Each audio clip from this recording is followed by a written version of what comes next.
আপনি যদি জাপান থাকেন অথবা জাপানে আসার প্ল্যান করেন, এই ব্যাপারটা আপনার কাছে ক্লিয়ার বোঝা উচিত। যেমন আগে ভিসা রিনিউ করার ফি ছিল 6,000 কয় টাকা যেন, 7,000-এর আশপাশ থেকে। এইটা এখন প্রস্তাবিত ফি করা হয়েছে 70,000। এবং এর জন্য আপনার আবেদন ফি লাগবে প্রায় 2 লাখ টাকার মতো। তো এই যে ব্যাপারগুলা, এই ব্যাপারগুলোকে আসলে সত্য নাকি, চলেন এগুলো নিয়ে আমরা আজকে ক্লিয়ার কাট আলাপ আলোচনা করি। 2026 সালের পলিসি ডিসকাশন অনুযায়ী আগে আপনার ভিসা রিনিউর জন্য আপনার টাকা লাগতো মোটামুটি 6,000 আশপাশ থেকে, ধরেন 6,000 টাকা বাংলাদেশি টাকায় 4 থেকে 5,000, যেটার উপরে ডিপেন্ড করে। এবং এইটা এখন নতুন ডিসকাশন অনুযায়ী প্রস্তাবিত করা হয়েছে 70,000 জাপানিজ মুদ্রা, 70,000 ইয়েন। হ্যাঁ, যেটা বাংলাদেশি টাকায় প্রায় 50,000 প্লাস। এবং আগে পিআর, পার্মানেন্ট রেসিডেন্সি এর জন্য আবেদন করার জন্য লাগতো মাত্র 10,000 ইয়েন। এইটা এখন প্রস্তাবিত করা হয়েছে 20 মান, হ্যাঁ, মানে 2 লাখ জাপানিজ মুদ্রা, যেটা বাংলাদেশি টাকায় প্রায় 1,50,000 প্লাস।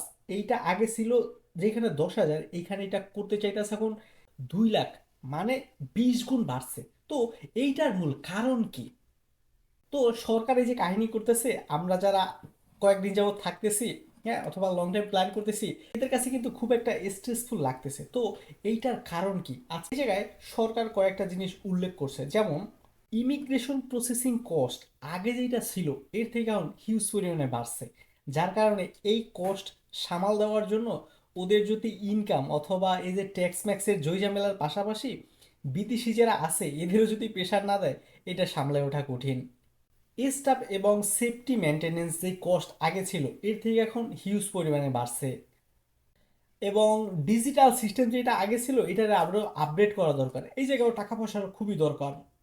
এবং এই জায়গায় হালাল পুত্র আরেকটা যে কাজ করতে চাইতেছে, যে অন্যান্য যেসব কান্ট্রি আছে এদের সাথে অ্যালাইনমেন্ট বজায় রাখতে চাইতেছে।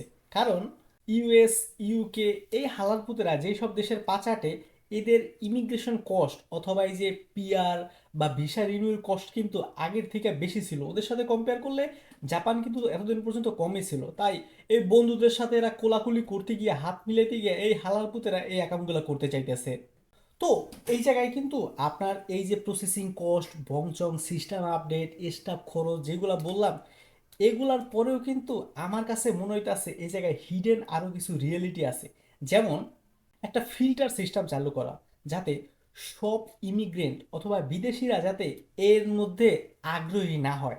যারা সিরিয়াস এবং স্টেবল আছে, লং টাইম থাকতে চায়, এরাই যাতে এই খরচটারে মানে ইজি মনে কইরা পরবর্তী স্টেপগুলায় আগ্রহী হয়। যার কারণে যারা সিরিয়াস জাপানের ব্যাপারে এবং স্টেবল, তাদের জন্যই কিন্তু এইটা একটা ভালো দিক হইতে পারে। তো এটা একটা আপনি ফিল্টারিং সিস্টেম বলতে পারেন, যে যারা জাপানের ব্যাপারে সিরিয়াস বা জাপান নিয়ে স্টেবল থাকতে চায়, এই সব সিরিয়াস মানুষজনই যাতে জাপান থাকে। এর ব্যতীত যেসব মানুষজন আছে এরা যাতে সিটকায় পইরা যায়, এই একটা সুন্দর ফিল্টারিং প্রসেস হইতে পারে কিন্তু। তো সরকারি যে হয়তো আবার দেখতে চাইতেছে যে লং টাইম কমিটমেন্ট টেস্টের একটা ব্যাপার স্যাপার, যে আপনি আসলে লং টাইম থাকতে চান কিনা। তাইলে এইগুলো আপনার কাছে ইজি মনে হইব। কিন্তু আপনার যদি শর্ট টার্ম গোল থাকে যে 5 বছর, 10 বছর, 15 বছর পরে আমি দেশে চলে যাবো, তাইলে কিন্তু আপনার কাছে এটা প্যারা লাগবো যে ভিসা ধরেন আপনি 2 বছরের পাইছেন বা 1 বছরের। প্রত্যেক বছর যে আপনি স্টুডেন্ট অবস্থায় থাকে কিন্তু হিউজ প্যারা, কিন্তু ধরেন আপনি ওয়ার্ক ভিসা আসেন, এসএসডাব্লিউ, টিআইটিপি হোক, ইন্টারন্যাশনাল জব ভিসা, কোম্পানি আপনার সাপোর্ট না করলে আপনার কাছে কিন্তু খুব একটা প্যারা হয়ে যাবে। যার কারণে ও কিন্তু এই জিনিসগুলো অবশ্যই ফিল্টারিং সিস্টেমের মধ্যে ফালাইতে চাইতেছে, যেটা আমার কাছে মনে হচ্ছে। এইটার কারণে কারা বেশি প্রবলেমে পড়বো? স্টুডেন্ট ভিসা যারা আসছে এরা সব থেকে বেশি প্রবলেমে পড়বো।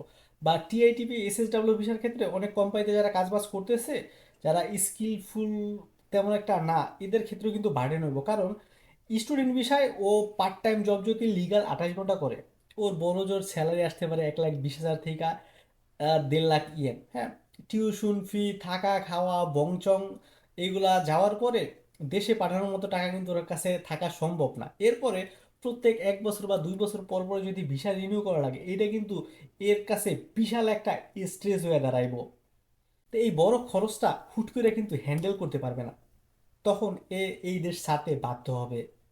তো ব্যাপারটা কি দাঁড়িয়েছে যে ইনকাম যাদের মোটামুটি 1 থেকে 1.5 লাখ টাকা বা 2 লাখ টাকাও অনেক ক্ষেত্রে, এদের থাকা খাওয়া এবং টিউশন ফি বা আনুষঙ্গিক খরচ বড় যদি মোটামুটি একটু ভালো থাকে, সেভ করা কিন্তু আসলে খুবই খুবই টাফ যদি সে আসলে একটু মিতব্যয়ী অথবা হিসাব বিসাব করে না চলে। যার কারণে এই যে 1-1.5 বছর পর পর যদি একটা ধরেন আপনার 70,000 টাকা, বা আপনি ধরেন কোনো কারণে অসুস্থ অসুস্থ হয়ে গেছেন, একটা ইমার্জেন্সি ঝামেলা চলে আসে, বা আপনার প্ল্যান না থাকে যে আমার 6 মাস পরে ভিসা চেঞ্জ করার জন্য 70,000 লাগবে, অথবা পিআরে আবেদন করার জন্য আমার 2 লাখ টাকা লাগবে, তো প্ল্যান ট্যান না থাকলে আপনার কাছে কিন্তু খুব একটা বিশাল বার্ডেন হয়ে যাবে, যার কারণে আপনি প্রেশার ফিল করে এবং স্ট্রেস ফিল করে এই দেশ ছাড়ার কিন্তু অবশ্যই অবশ্যই চিন্তা করবেন।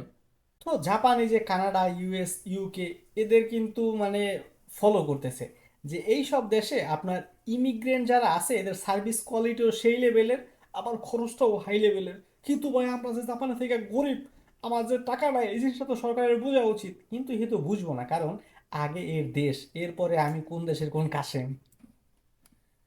এই পলিসি করার কারণে যে কয়েকটা কাজ হবে, যারা লো ইনকাম আপনার ফরেনার আছে, এরা কিন্তু দিন দিন সংখ্যা কমতে থাকবে। তো মূলত বিদেশিদের সংখ্যাই কিন্তু জাপানে দিন দিন কমতে থাকবে। কিন্তু এই যে আরেকটা মজার ব্যাপার ঘটবে, যে যারা কোয়ালিটি ফুল অথবা ডেডিকেটেড যারা, এরাই কিন্তু এই জায়গায় আপনার লং টাইম থাইকা যাবে, বা এরাই থেকে যাবে, কোয়ালিটি ইমপ্রুভ করবে। আবার অন্য একটা জিনিস হইব, যারা ইলিগাল অথবা উইক অ্যাপ্লিকেন্ট আছে, এরা ধিপধাপ কইরা ছিটকায় পড়বে, এদের কোনো সুযোগ থাকবে না। আবার এই যে কয়েকটা খারাপ দিকও যেগুলো ঘটতে পারে, যে জাপান যেহেতু ওদের জনহার তুলনামূলক কম, তো এই জায়গায় ওয়ার্কারের একটা সংকট পড়তে পারে, এবং যেসব ছোট কোম্পানি আছে যারা ধরেন এই যে এআইটিআই বা রোবট টোবট দিয়ে ওদের কাজকর্ম করতে পারবে না, বা হিউজ পরিমাণে ইনভেস্ট করার সুযোগ সুবিধা থাকবে না, এইসব কোম্পানি ওয়ার্কার ক্রাইসিসের কারণে এইসবগুলো বন্ধ টন্ধ হয়ে যেতে পারে। তো আগে যেটা ছিল যে বাংলাদেশ থেকে আসলে অল্প টাকার মধ্যে এই জায়গায় আইসা টাইসা মোটামুটি একটা সেটেলমেন্টে লইয়া যাওয়া যাইতো, কিন্তু এখন যদি আপনার ফিনান্সিয়াল প্ল্যান এইটা খুব স্ট্রং না থাকে, তাহলে কিন্তু জাপান মোটামুটি আপনার জন্য রিস্কি, আমার জন্য রিস্কি ভাই। যদি জাপানের লং টাইম প্ল্যান থাকে, কয়েকটা জিনিস আপনার অবশ্যই অবশ্যই মাথায় রাখতে হবে। এক নাম্বার ব্যাপার হলো ইমার্জেন্সি ফান্ড। আপনি কখন অসুস্থ হয়ে যাবেন এই ব্যাপারটা কিন্তু আপনি জানেন না, কিন্তু আমরা যে কাজটা করি যে স্যালারি পাওয়ার পরে আমার বাসা ভাড়া বংশক যেসব খরচ বরচ আছে, এই সবগুলা মোটামুটি আমি এই জায়গায় দিয়ে টিয়া বাকি যেই টাকা থাকে হাতে কিছু টাকা পয়সা রাখে আমি দেশে পাঠিয়ে দিতে আসি, এই কাজটা করাই যাবে না। আপনার দেশে যত খারাপ অবস্থায় থাকুক না কেন, আপনার এমার্জেন্সি ফান্ডে অবশ্যই মিনিমাম 2 থেকে 3 লাখ জাপানি সিয়েন এটা অবশ্যই অবশ্যই রাখা উচিত। এবং ধরেন আপনি ভিসা রিনিউ করবেন, অথবা আপনি পিআরের জন্য আবেদন করবেন, এই সব জিনিসপত্রের জন্য ধরেন আপনার 6 মাস 1 বছর পরে কোনো একটা টার্গেট আছে, এর জন্য কিন্তু আপনার 6 মাস 1 বছর আগে থেকে একটু একটু সঞ্চয় করে রাখা উচিত এই কাজটার জন্য, তখন কিন্তু আপনার মধ্যে এই প্রেশারটা কম লাগবে। 2 নম্বর ব্যাপার হলো আপনার ল্যাঙ্গুয়েজ লেভেল ইমপ্রুভ করা। ল্যাঙ্গুয়েজ লেভেল যখন ভালো থাকবে, তখন কিন্তু এর কোনো একটা স্কিল অর্জন করা এর স্যালারিটা কিন্তু বাড়ানোর সুযোগ থাকবে। বারবার এই প্রত্যেকটা ভিডিওতে আমি মনে হয় বলতেছি যে ল্যাঙ্গুয়েজ ল্যাঙ্গুয়েজ ল্যাঙ্গুয়েজ।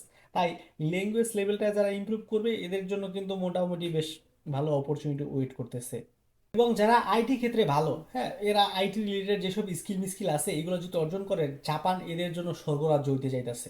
আবার যারা চিন্তা করতো যে জাপানে গিয়া 5 বছর 10 বছর থাইকা এরপরে আমি কিছু টাকা পয়সা কামায়া দেশে যা ব্যবসা বাণিজ্য করুন, ফ্যামিলি ট্যামিলি নিয়ে থাকুন, এদের জন্য কিন্তু আসলে একটা বার্ডেন হয়ে যাবে। প্রত্যেক বছর বছর যদি ভিসা রিনিউ করা লাগে, এই খরচ যদি কোম্পানি সাপোর্ট না করে, তাহলে এটা আসলে খুব একটা প্যারা, যার কারণে লং টাইম টার্গেট নিয়ে আপনি জাপানে আসেন, শর্ট টাইম এটা আমার মতে খুব একটা সুবিধাজনক মনে হইতেছে না, বাকিটা আপনার ইচ্ছা।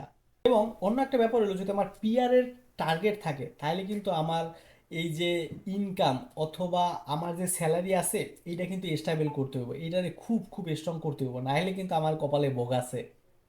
তাই সত্যি বলতে জাপান কিন্তু এখন চিপ ড্রিম কান্ট্রি না, জাপান হইল সিরিয়াস মানুষদের জন্য। তাই আমার মনে হয় যে আপনি আগে ভাগে থেকে অথবা এখন থেকে যদি প্রস্তুত নেন, জাপান আপনার জন্য অবশ্যই ভালো কিছু প্রদান করবে।